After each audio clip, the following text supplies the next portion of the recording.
Hey guys, welcome to Chem Galaxy. तो आज हम लोग अपने एल्किल हैलाइड और एराइल हैलाइड के लेक्चर को वापस से कंटिन्यू करने जा रहे हैं। लास्ट लेक्चर में हम लोग ने इप्सो सब्स्टिट्यूशन के बारे में पढ़ा था। ऑलराइट, आज हम लोग पढ़ेंगे कि कैसे कोई एल्किल हैलाइड रिएक्शन देता है via benzyne mechanism. Alright, nucleophilic addition reaction होगी, not addition, basically nucleophilic substitution reaction होगी। ऑलराइट, बट पहली वाली वीडियो में हम लोग ने कैसे डिस्कस किया था? हम लोग ने उसको डिस्कस किया था इप्सो सब्स्टिट्यूशन के थ्रू। ठीक है, इप्सो अटैक होके कार्बेनाइन बनता है, उसके बाद आपका फाइनल प्रोडक्ट मिलता है। राइट, हम लोग आज यहां पर डिस्कस करेंगे बेंजाइन मैकेनिज्म के थ्रू कि कब एल्किल हैलाइड बेंजाइन मैकेनिज्म के थ्रू न्यूक्लियोफिलिक सब्स्टिट्यूशन रिएक्शन देता है। ऑलराइट, तो शुरू करते हैं। तो सबसे पहले ये देखते हैं कि कौन से एल्किल हैलाइड्स इप्सो सब्स्टिट्यूशन देंगे, कौन से एल्किल हैलाइड्स बेंजाइन मैकेनिज्म के थ्रू न्यूक्लियोफिलिक सब्स्टिट्यूशन देंगे। ऑलराइट, तो इसमें ज्यादा कुछ सोचने वाली बात नहीं है। बेसिकली आपको याद होगा, अगर हल्का सा रिव्यू मैं देता हूं कि जो इप्सो सब्स्टिट्यूशन था, इप्सो सब्स्टिट्यूशन में आपका जो इंटरमीडिएट बन रहा था वो कुछ ऐसा बन रहा था, एक्स या न्यूक्लियोफाइल। राइट, ये आपका था इंटरमीडिएट, कब? इप्सो सब्स्टिट्यूशन में। ऑलराइट, तो अब देखो यहां पे बन रहा है कार्बेनाइन। तो अगर इसमें हम ऐसे ग्रुप्स लगाए, कैसे ग्रुप्स? Electron withdrawing groups. ठीक है, कैसे ग्रुप्स? Electron withdrawing groups. अगर एग्जाम्पल देखें, एग्जाम्पल जैसे नाइट्रो ग्रुप हो गया आपका, राइट, आपका साइनाइड ग्रुप हो गया, ठीक है, या फिर आपका OH हो गया, या फिर आपका COH हो गया, है ना, एसेट्रा। ठीक है, इस टाइप के अगर ग्रुप्स हम इसमें लगाएं तो हम लोग की जो रिएक्शन होती है nucleophilic substitution via इप्सो mechanism, right, वो और अच्छी होती है। ऑलराइट, तो ये तो बात हो गई कि इप्सो मैकेनिज्म के बारे में। ठीक है, तो बेसिकली कहने का मतलब मेरा ये था कि अगर ऐसे हमारे पास एल्किल हैलाइड्स हैं, ठीक है, अगर हमारे पास एक एल्किल हैलाइड है, ठीक, जिसमें ऐसे ग्रुप्स और प्रेजेंट हैं, ठीक है, अगर मैं यहां पे क्या कहते हैं Y कर दूं, ठीक, और ये सारे मिला के Y, ठीक है, कहने का मतलब ये कि हमारे पास कुछ ऐसा लगा हो, ठीक, हमारे पास कोई सब्स्टिट्यूटेड एल्किल हैलाइड हो, ठीक है, हमारे पास कोई सब्स्टिट्यूटेड एल्किल हैलाइड हो, अगर जिसमें जो सब्स्टिट्यूशन है वो किसका है? आपका इलेक्ट्रॉन विड्रॉइंग ग्रुप का सब्स्टिट्यूशन है। ऑलराइट, किसका सब्स्टिट्यूशन है? इलेक्ट्रॉन विड्रॉइंग ग्रुप का सब्स्टिट्यूशन है। तो हम लोग की जो न्यूक्लियोफिलिक सब्स्टिट्यूशन रिएक्शन होती है वो वाया इप्सो मैकेनिज्म होती है। ऑलराइट, अगर हमारे पास इन तीनों में से कोई एल्किल हैलाइड है, ठीक है, इन तीनों में से कोई अगर एल्किल हैलाइड है और कौन कौन से ग्रुप्स लगे हों? इलेक्ट्रॉन विड्रॉइंग ग्रुप लगे हों, ठीक है, तो हम लोग की जो न्यूक्लियोफिलिक सब्स्टिट्यूशन की मैकेनिज्म फॉलो होती है वो होती है इप्सो सब्स्टिट्यूशन। ऑलराइट, मैंने पूरा डिटेल वीडियो इप्सो सब्स्टिट्यूशन का बना रखा है, एल्किल हैलाइड और एराइल हैलाइड की पूरी प्लेलिस्ट है, आप लोग जाके उसको देख सकते हो। आज हम लोग डिस्कस करेंगे कि एल्किल हैलाइड बेंजाइन मैकेनिज्म कब देता है और बेंजाइन मैकेनिज्म होती क्या है। ठीक है, तो बेसिकली अगर हमारे पास नॉर्मल एल्किल हैलाइड है, ठीक है, हमारे पास सिर्फ अगर ये है, ये सिर्फ, ठीक है, नॉन सब्स्टिट्यूटेड, ठीक, नॉन सब्स्टिट्यूटेड, जहां पर X आपका क्लोरीन, ब्रोमीन या फिर आयोडीन हो सकता है। ठीक है, अगर हमारे पास सिर्फ एल्किल हैलाइड है नॉन सब्स्टिट्यूटेड वाले और हमको इनको न्यूक्लियोफिलिक सब्स्टिट्यूशन कराना है, ठीक है, इनको न्यूक्लियोफिलिक सब्स्टिट्यूशन कराना है तो वो कराया जा सकता है। लेकिन कब? जब हम लोग जो न्यूक्लियोफाइल अटैक कराएं, जो न्यूक्लियोफाइल का अटैक हम लोग कराएं वो काफी ज्यादा स्ट्रांग होना चाहिए। ठीक है, न्यूक्लियोफाइल जो होना चाहिए वो काफी ज्यादा स्ट्रांग होना चाहिए। उन कंडीशंस में ये भी न्यूक्लियोफिलिक सब्स्टिट्यूशन रिएक्शन दे देगा। ऑलराइट, और किस मैकेनिज्म के थ्रू देगा?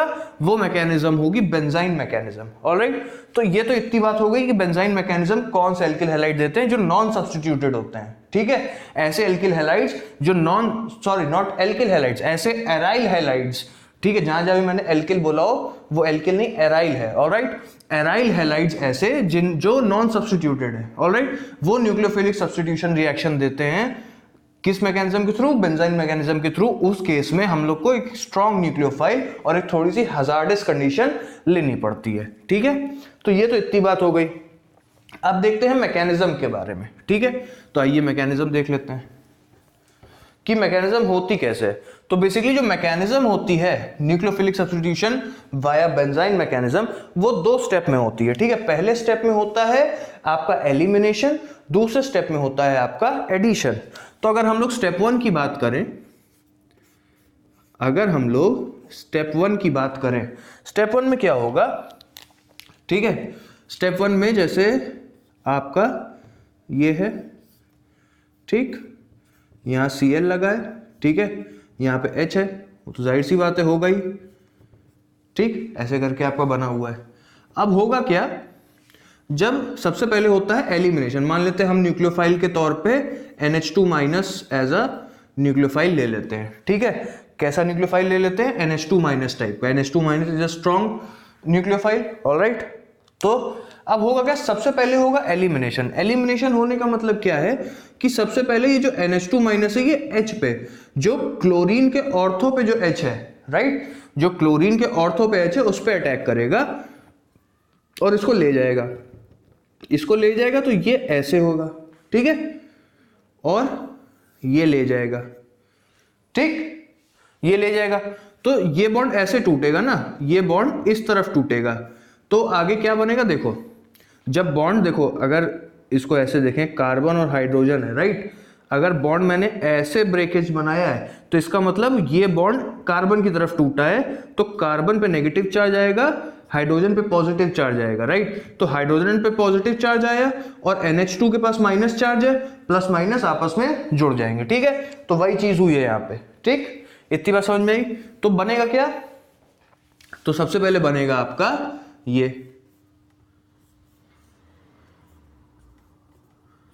यहां पे Cl, यहां पे माइनस हो जाएगा क्योंकि H प्लस निकल गया, ठीक है, प्लस अमोनिया बन जाएगा।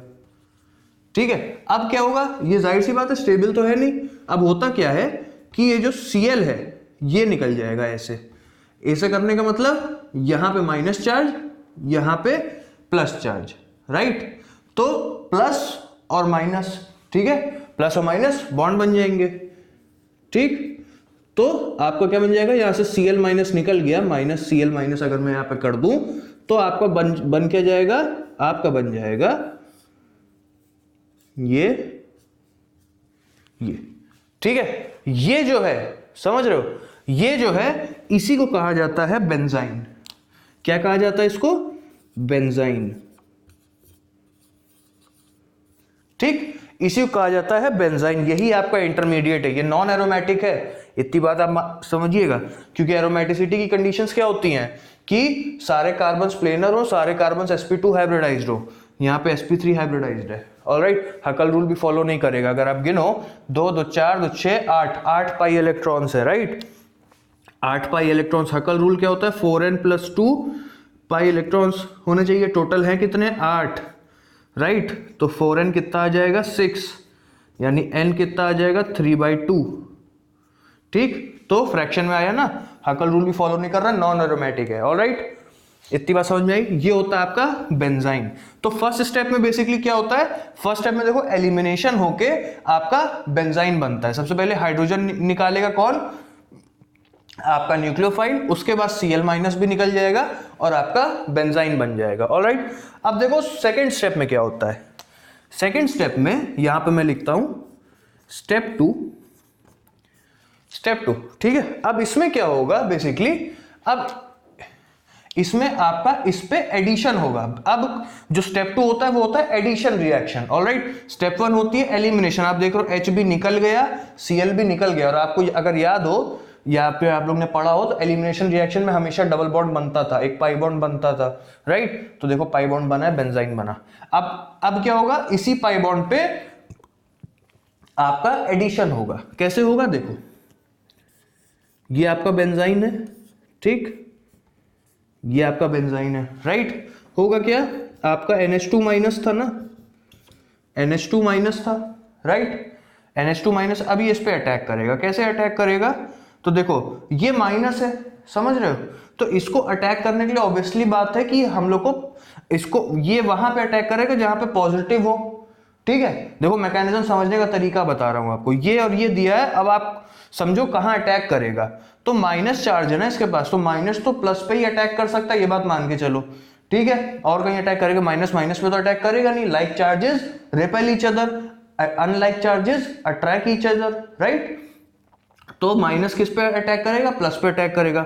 अगर हम यहां पे प्लस बनाना चाहते हैं, इतना हमको पता है कि बेंजाइन का जो ये पाई बॉन्ड है इस पे अटैक करेगा, राइट, तो यहां कर सकता है या तो यहां कर सकता है, सिमेट्रिक है, कहीं भी करे। तो अगर हम मान लो हमको यहां पे प्लस चार्ज लाना है, ठीक है, यहां पे अगर प्लस चार्ज लाएं तब तो यहां पे अटैक करेगा, तो यहां पे प्लस चार्ज लाने के लिए क्या करना पड़ेगा, ये जो पाई बॉन्ड है इसको हमको ऐसे तोड़ना पड़ेगा, अभी ऊपर करते हुए आ रहे हैं उसी तरीके से, ठीक है। ये इधर तोड़ देंगे तो इधर नेगेटिव आ जाएगा, इधर पॉजिटिव आ जाएगा, पॉजिटिव नेगेटिव आपस में अटैच हो जाएंगे, राइट। आपको मिलेगा क्या, आपको मिलेगा आपकी ये बेंजीन, ठीक, यहां नेगेटिव चार्ज, ये NH2, ठीक है, ये हो गया। अब क्या करेगा, आपका जो अमोनिया है, ठीक, अमोनिया बना था, ठीक, अमोनिया है, इससे ये H एक्सट्रैक्ट कर लेगा, ठीक है, इससे ये H एक्सट्रैक्ट कर लेगा, ठीक है। तो आपका फाइनल प्रोडक्ट क्या बन जाएगा, आपका फाइनल प्रोडक्ट बन जाएगा एनिलीन, ठीक, बेंजीन पे NH2, ठीक, और प्लस क्या बना NH2 माइनस, प्लस बना NH2 माइनस, NH2 माइनस फिर से स्टेप 1 से रिएक्शन करा के फिर प्रोसीड करता जाएगा, तो एक sort of a chain reaction आपकी स्टैब्लिश हो जाएगी, राइट। समझ में आया, ये होती है पूरी बेंजाइन मैकेनिज्म, ठीक है। फर्स्ट स्टेप में एलिमिनेशन, जिसमें आपका बेंजाइन बना जो कि होता है आपका इंटरमीडिएट, फिर वो इंटरमीडिएट आपके न्यूक्लियोफाइल के साथ एडिशन रिएक्शन देके आपको आपका फाइनल प्रोडक्ट देगा, ठीक है, ये आपका फाइनल प्रोडक्ट है, ठीक है। इतनी बात समझ में आई आप लोगों को, इतना आप लोग नोट डाउन कर लो, अब इसके आगे की चीजें बताता हूं, ठीक है। ये तो हो गया बेंजाइन मैकेनिज्म, ठीक। चलो अब इसके कुछ एविडेंसेस देख लेते हैं जो ये चीज प्रूफ करते हैं कि जो आपका एराइल हैलाइड था वो बेंजाइन मैकेनिज्म के थ्रू हुआ है, ठीक है। इसके कुछ 2 एविडेंसेस हैं जो मैं आप लोग को कराता हूं, ठीक है, क्योंकि एविडेंसेस भी तो जरूरी है। हम लोग जब रिएक्शन लैब में कर रहे होते तो ये दिखता थोड़ी ना है, जितना भी मैंने बना के दिखाया वहां तो सीधा सीधा प्रोडक्ट बनता है, ठीक। तो एविडेंसेस देखो क्या क्या है,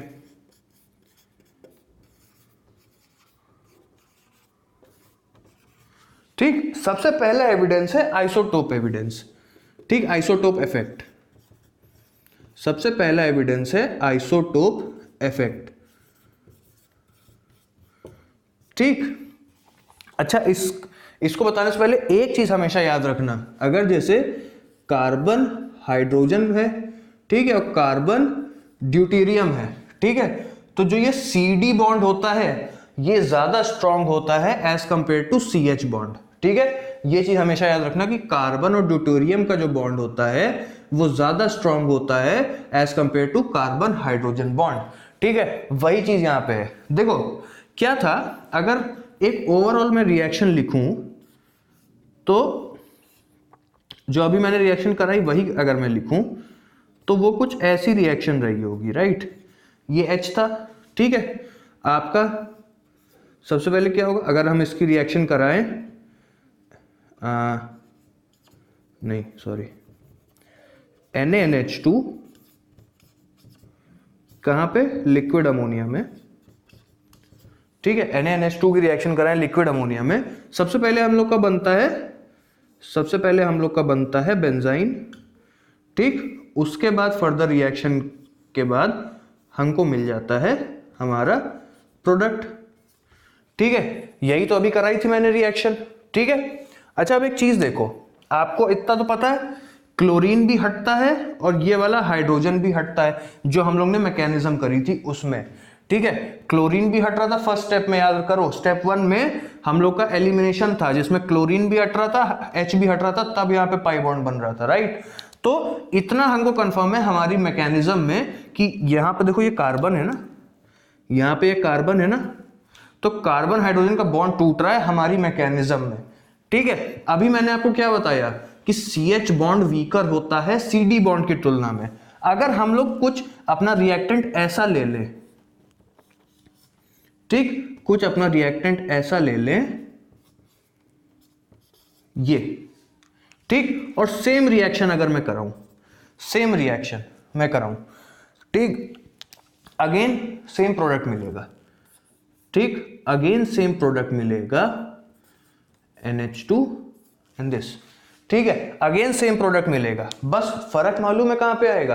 फर्क ये आएगा, ये जो फर्स्ट है, ठीक है, जो पहली वाली रिएक्शन है और ये दूसरी रिएक्शन है, ठीक, जो पहली रिएक्शन है वो तेज होगी as compare to second one, ठीक है, ये चीज देखी जाएगी। जो पहले रिएक्शन की जो रेट है वो ज्यादा होगी as compare to second one. ऐसा क्यों? ऐसा क्यों? ऐसा इसलिए क्योंकि जो CD बॉन्ड है उसको तोड़ने में हमको ज्यादा एनर्जी लगती है। जो ये बॉन्ड है, समझ रहे हो, इसको तोड़ने में ज्यादा एनर्जी लगेगी। तो यानी कि जो हम लोग का स्टेप 1 था, मैं स्टेप 1 नीचे लिख दे रहा हूं, ठीक है। अगर स्टेप 1 में लिख दूं, समझने में आसान हो जाएगा ना आप लोग को। ये था, ठीक, NH2 माइनस था, ठीक, ये बॉन्ड ऐसे टूटा, ये इधर आया, आपका बना Cl, यहां माइनस, ठीक, फिर क्या होगा, ये ऐसे टूट जाएगा, ठीक, और यहां पे बॉन्ड बन जाएगा। तो आपकी क्या बन गई? बेंजाइन बन गई, ठीक है। यही स्टेप है जिस स्टेप की बात कर रहा हूं मैं, ठीक है, ये है।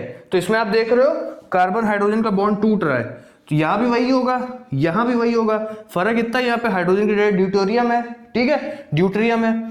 तो क्योंकि ये वाला बॉन्ड स्ट्रॉन्ग ज्यादा है as compare to CH bond, इसका रेट हम लोग को ज्यादा मिला, इसकी रेट कम मिली as compare to first one, ठीक है। अगर रेट का ऑर्डर देखेंगे तो फर्स्ट की रेट ज्यादा थी सेकंड से, ये हम लोग को प्रैक्टिकली एक्सपेरिमेंटली मिला, ठीक है। सेकंड की रेट कम थी एज कंपेयर टू फर्स्ट। इससे क्या साबित होता है, ठीक है, इससे यह साबित होता है कि हमारी मैकेनिज्म में, इससे यह साबित होता है हमारी मैकेनिज्म में कार्बन हाइड्रोजन का बॉन्ड टूट रहा है, ठीक है। अगर ये बॉन्ड ना टूट रहा होता अपनी पूरी मैकेनिज्म में, अगर कार्बन हाइड्रोजन का बॉन्ड ना टूट रहा होता, तो क्या ही फर्क पड़ता यहां हाइड्रोजन लगा है कि यहां ड्यूटेरियम लगा हुआ है? फर्क पड़ रहा है। इसका मतलब है कि कार्बन हाइड्रोजन का बॉन्ड टूटा है हमारी मैकेनिज्म में। इसका मतलब जो फर्स्ट स्टेप है वो हमारी मैकेनिज्म में है, यानी कि जो बेंजाइन बनने की मैकेनिज्म है वो ऐसे ही होती है, कार्बन हाइड्रोजन का बॉन्ड टूट के ही होती है, ठीक है। ये चीज पता चली हमको कहां से? आइसोटोप इफेक्ट के थ्रू, ठीक। इतना नोट डाउन कर लो, इसके बाद दूसरा आपको एविडेंस बताता हूं मैं, ठीक है। हो गया, चलो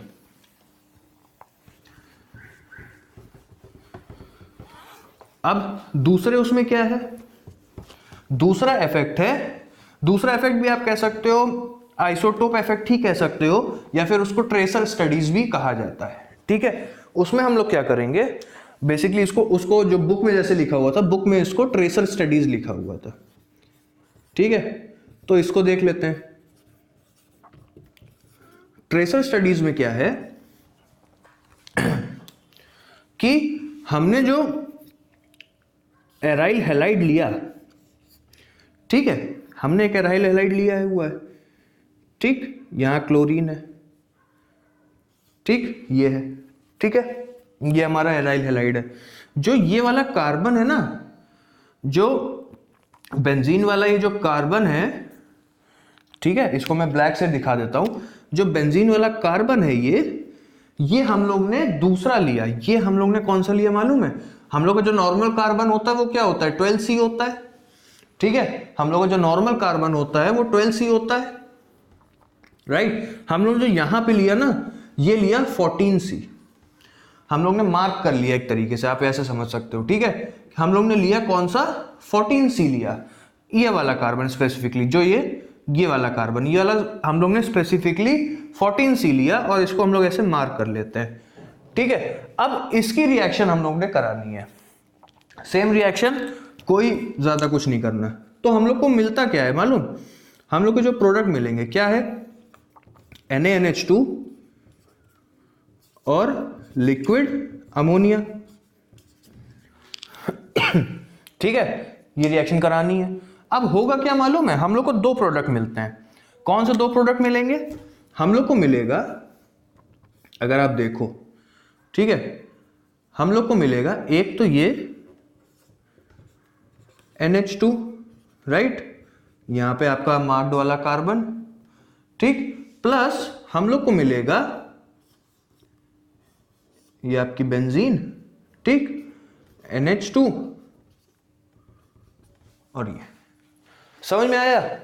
हम लोग को दो प्रोडक्ट मिलेंगे, ऐसा क्यों हो रहा है, ठीक है, ऐसा क्यों हो रहा है, आप वही मैकेनिज्म को रिपीट करो, मैकेनिज्म को रिपीट करो, ठीक है। बेंजाइन वाली अभी मैंने लिखी थी, मैं फिर नहीं लिख रहा, मैं सीधा बेंजाइन बना रहा हूं, ठीक है। हम लोग की जो बेंजाइन बनेगी, हम लोग की बेंजाइन कुछ ये बनेगी, ठीक है, इधर बना देते हैं, कोई दिक्कत नहीं है। हम लोग की बेंजाइन कुछ ऐसे बनेगी, राइट, इसकी बेंजाइन कुछ ये बनेगी, ठीक है। अब देखो, अब क्या होता था, अगर याद करो, अब NH2 माइनस अटैक करेगा ना, NH2 माइनस अटैक करेगा। अब बात ये आती है, वो अटैक इस कार्बन पे भी कर सकता है, वो अटैक इस कार्बन पे भी कर सकता है, समझ में आए। अगर बेंजाइन बनता है, अगर बेंजाइन सचमुच में बन रहा है, राइट, तो ये NH2 दोनों में से किसी कार्बन पे भी जुड़ सकता है। वही चीज हम लोग को देखने को मिली, क्या, अगर इसको मैं एक और बार लिख देता हूं, ठीक है, ये आपका, ठीक, प्लस NH2 माइनस, ठीक है, दो तरीके से रिएक्शन होगी। सबसे पहली रिएक्शन होगी, ये बॉन्ड ऐसे टूटेगा और ये जो मार्क्ड वाला कार्बन है NH2 माइनस, इस पे अटैक करेगा, ठीक। तो हमको क्या मिलेगा, हमको मिलेगा ये, और यहां NH2 और ये मार्क्ड कार्बन, ठीक। या फिर दूसरी चीज क्या हो सकती है, ये बॉन्ड ऐसे टूट जाए, ठीक, पाई बॉन्ड जो था बेंजाइन वाला, वो मार्क्ड कार्बन की तरफ टूट जाए, तो ये NH2 माइनस इधर अटैक करेगा, तो हमको क्या मिलेगा, तो हमको मिलेगा ये,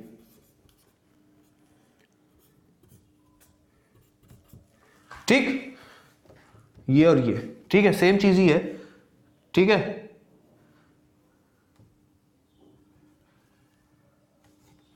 ठीक, ये दोनों मिले। अच्छा, अब एक बात बताओ, हम लोग को ये दो प्रोडक्ट्स मिले, ये हम लोग ने एक्सपेरिमेंटली देखा, ठीक, तो इससे कहीं ना कहीं ये बात प्रूफ नहीं हो रही कि हम लोग का इंटरमीडिएट बेंजाइन बना होगा, ठीक, क्योंकि अगर बेंजाइन ना बना होता तो ये दो अलग अलग तरीके के प्रोडक्ट्स ना मिलते ना। बात समझ में आई, क्योंकि आप देखो जो बेंजाइन बन रही है वो सिमेट्रिक है, उसमें जो दोनों कार्बन्स हैं, दोनों कार्बन्स पे अटैक होने की प्रोबेबिलिटी बराबर है, ठीक है। 50% अगर इस पे अटैक कर सकता है तो 50% इस पे भी अटैक कर सकता है, राइट, क्योंकि कोई और सब्स्टिट्यूशन तो है नहीं इस रिंग पे कि जो स्टेरिक हिंड्रेंस क्रिएट कर रहा हो, पूरा पूरा खाली खाली है, राइट। तो इस कार्बन पे भी कर सकता है, इस कार्बन पे भी कर सकता है, वही हम लोग को मिला, राइट, हम लोग को ये दो प्रोडक्ट मिले। तो ये दो प्रोडक्ट भी ये चीज प्रूफ करते हैं कि जो हम लोग की एराइल हैलाइड न्यूक्लियोफिलिक सब्स्टिट्यूशन दे रहा है वो बेंजाइन मैकेनिज्म के थ्रू दे रहा है, ऑलराइट। ये बात भी हम लोग की प्रूफ हो जाती है, किससे, ट्रेसर स्टडीज से भी ये चीज प्रूफ होती है कि जो मैकेनिज्म है वो बेंजाइन इंटरमीडिएट के थ्रू हो रही है। और आइसोटोप इफेक्ट जो था वो भी ये चीज प्रूफ कर रहा है कि जो हम लोग की रिएक्शन है वो बेंजाइन मैकेनिज्म के थ्रू हो रही है, ऑलराइट। इतनी बात नोट डाउन कर लो, ये हो गए आपके एविडेंसेस, ठीक है। अब एक आध चीज और बताता हूं जो बड़ी इंपॉर्टेंट है, ठीक है, चलो इतना नोट डाउन हो गया, ओके। अब देखो कुछ जरूरी चीजें जो आपके क्वेश्चंस में मिलेंगी, आपको समझ में आ रहा है। आपको सीधा सीधा खाली ये नहीं कर देगा कि आपको क्लोरोबेंजीन दिया और आपको एक न्यूक्लियोफाइल दे दिया और सीधा सीधा प्रोडक्ट बताओ, ठीक है, कुछ थोड़ा सा उसमें ट्विस्ट करेगा। कैसे ट्विस्ट करेगा, एक क्वेश्चन के तौर पे करके उसको समझते हैं। ठीक है, देखो अगर मैं ये ले लूं, अब अगर आपके पास देखो ये चीजें तब काम आएंगी अगर आपके पास क्वेश्चन में दिया हो एराइल हैलाइड दिया हो लेकिन सब्स्टिट्यूटेड एराइल हैलाइड दिया हो, ऑलराइट, तब ये चीज काम आएगी। जैसे ये है और ये है, ठीक,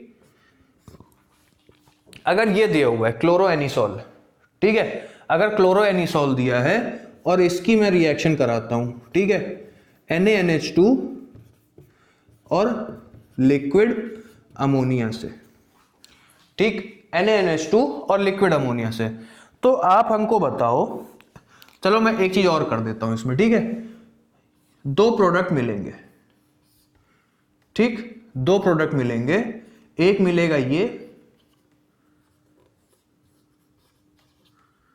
ठीक, एक प्रोडक्ट मिलेगा ये प्लस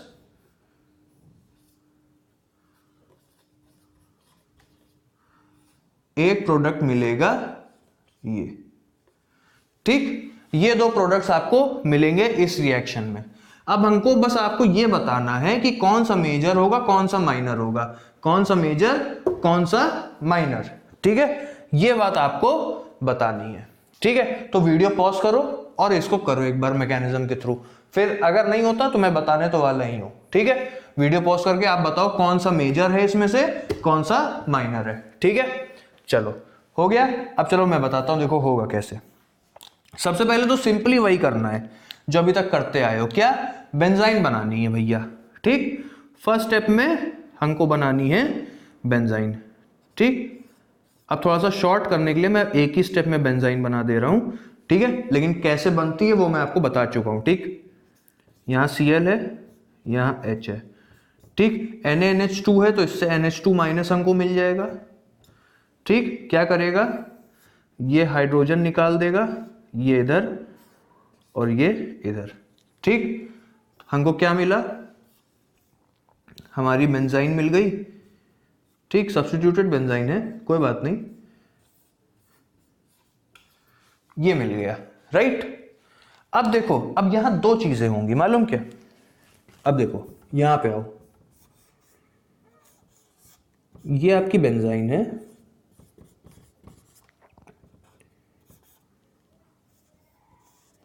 ठीक, ये आपकी बेंजाइन है, ये दो रिएक्शंस दो तरीके से रिएक्शन दे सकती है। ये चीज अभी तक आप लोग करते आ रहे हो, ठीक है, ये चीज अभी तक आप लोग करते आ रहे हो। NH2 माइनस, यहां NH2 माइनस, ठीक, क्या क्या दे सकता है, एक दे सकता है ये OCH3, ठीक, ये यहां पे NH2 और इधर माइनस। ठीक, एक क्या दे सकता है, एक दे सकता है OCH3,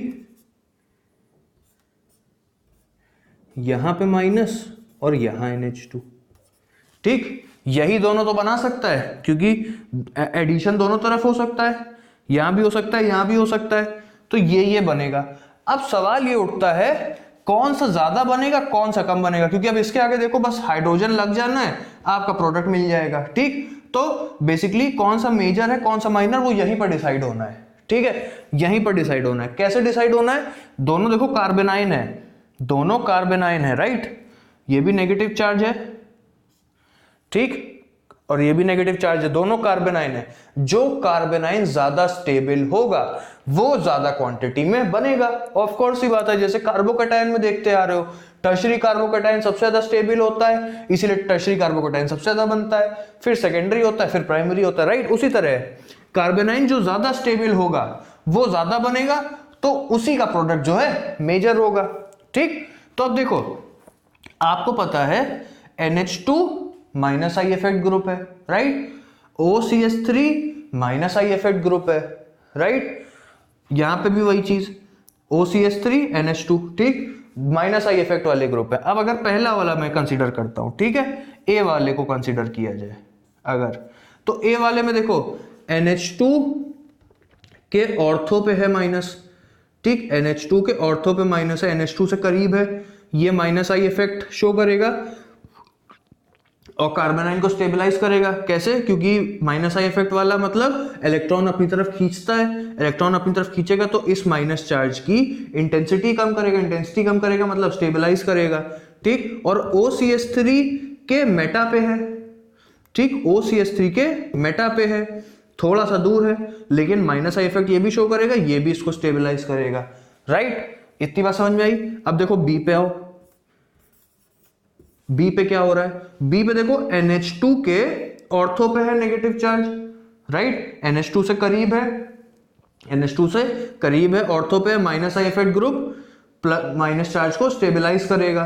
राइट, अच्छा OCH3 के भी ऑर्थो पे है, OCH3 के भी ऑर्थो पे है। राइट, यहां पे मेटा पे था, मेटा ज्यादा दूर की ऑर्थो ज्यादा दूर, मेटा ज्यादा दूर। तो और आपको पता है इंडक्टिव इफेक्ट डिस्टेंस पे डिपेंड करता है, जितना ज्यादा डिस्टेंस होगा उतनी कम इंडक्टिव इफेक्ट लगती है, जितना करीब होगा उतनी ज्यादा इंडक्टिव इफेक्ट लगता है। राइट, समझ में आई बात? तो OCH3 के से मेटा पे था, ये OCH3 के ऑर्थो पे है। करीब किसके ज्यादा हुआ? बी वाले के केस में OCH3 जो है माइनस चार्ज से ज्यादा करीब है ना, तो ये ज्यादा स्टेबलाइज करेगा ना। देखो NH2 के ऑर्थो पे ए में भी था, NH2 के ऑर्थो पे बी में भी है, तो उसको भूल जाओ।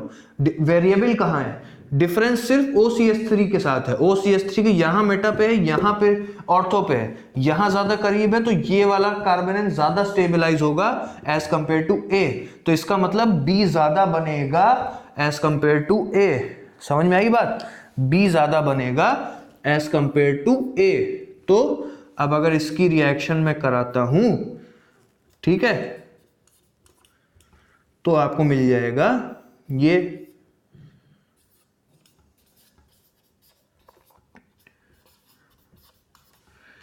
ठीक, और इसकी रिएक्शन अगर मैं कराता हूं तो मिल जाएगा क्या? ये। तो अब बात समझ में आई कौन सा मेजर कौन सा माइनर है? ये आपका मेजर, ये आपका माइनर। समझ में आया क्यों? क्योंकि यहां का कार्बन ज्यादा स्टेबलाइज्ड है as compare to A, B ज्यादा स्टेबल है एज कंपेयर टू ए, क्योंकि नेगेटिव चार्ज OCH3 के ज्यादा करीब बी में है एज कंपेयर टू ए। तो जब ये ज्यादा बन रहा है तो ऑब्वियस सी बात है इसका प्रोडक्ट ज्यादा बनेगा, ये वाला प्रोडक्ट कम बनेगा। राइट, तो ये आपका मेजर हो जाएगा। समझ में आई बात? इसी तरीके के क्वेश्चंस आते हैं। बात समझ में आई? इसी तरीके के क्वेश्चंस आते हैं, ऐसे ही आपको करना है। बात समझ में आई? आपको बेसिकली कार्बोनाइन बनाना है, ठीक है, बेंजाइन बना लोगे, बेंजाइन आपको पता है, सीधा सीधा एलिमिनेशन करा के आपको बेंजाइन बनानी है, ठीक है। बेंजाइन बनाने के बाद जो भी न्यूक्लियोफाइल का अटैक है आपको दोनों साइड करा के देखना है, जैसे मैंने कराया, दोनों साइड अटैक कराना है, फिर देखना है कि कौन सा कार्बोनाइन ज्यादा स्टेबल है। जो कार्बोनाइन ज्यादा स्टेबल है उसका प्रोडक्ट मेजर प्रोडक्ट होगा, ठीक है। तो इस तरीके से ऐसे क्वेश्चंस को सॉल्व किया जाता है और देखा जाता है बेसिकली कि जो आपका न्यूक्लियोफाइल है वो कहां पे लगेगा। अब आप एक चीज देखो, जो Cl था, Cl सब्स्टिट्यूशन, ये क्या है? न्यूक्लियोफिलिक सब्स्टिट्यूशन रिएक्शन है ना, जिसमें न्यूक्लियोफाइल किसको सब्स्टिट्यूट कर रहा है? क्लोरीन को कर रहा है, राइट, क्लोरीन को कर रहा है। लेकिन अब एक चीज देखो आप, क्लोरीन को कर रहा है, अगर ये सेम रिएक्शन इप्सो के थ्रू हुई होती, ठीक है, अगर ये सेम रिएक्शन इप्सो सब्स्टिट्यूशन के थ्रू हुई होती तो आपका जो प्रोडक्ट होता वो ये बनता। समझ रहे हो? आपका जो प्रोडक्ट होता वो ये मेजर होता, ठीक, आपका जो प्रोडक्ट होता वो ये मेजर होता। लेकिन जब बेंजाइन मैकेनिज्म के थ्रू हुई, किसके थ्रू? बेंजाइन मैकेनिज्म के थ्रू हुई, तो आपका ये मेजर प्रोडक्ट बनेगा। बात समझ में आई? इतनी बात समझ में आई आपको? ठीक है, तो यही देखो डिफरेंस है। इप्सो सब्स्टिट्यूशन में क्या है? Cl को हटा के उसी की जगह NH2 आ गया, राइट। यहां पे बेंजाइन वाले में क्या हुआ? Cl को हटाया तो, लेकिन मेजॉरिटी में NH2 इस वाले यहां पे आया, मेजॉरिटी में NH2 उसके ऑर्थो पोजीशन पे आया, ना कि उसके उसी की पोजीशन पे, राइट। इप्सो पे नहीं आया, इप्सो के ऑर्थो पे आया, राइट। इतनी बात समझ में आई। तो ये थोड़ा सा डिफरेंस भी आप समझ लो इप्सो और बेंजाइन में, ऑलराइट। तो ये हो गई पूरी बात आपके बेंजाइन मैकेनिज्म के बारे में, ऑलराइट। आई होप आप लोग को इतनी बातें समझ में आई। अगर आप लोग को कोई भी क्वेरीज है तो आप लोग कमेंट सेक्शन में पूछ सकते हो, मैं अच्छी तरह आपको एक्सप्लेन करके समझा दूंगा, ऑलराइट। अब मिलते हैं नेक्स्ट वीडियो में, तब तक के लिए थैंक यू।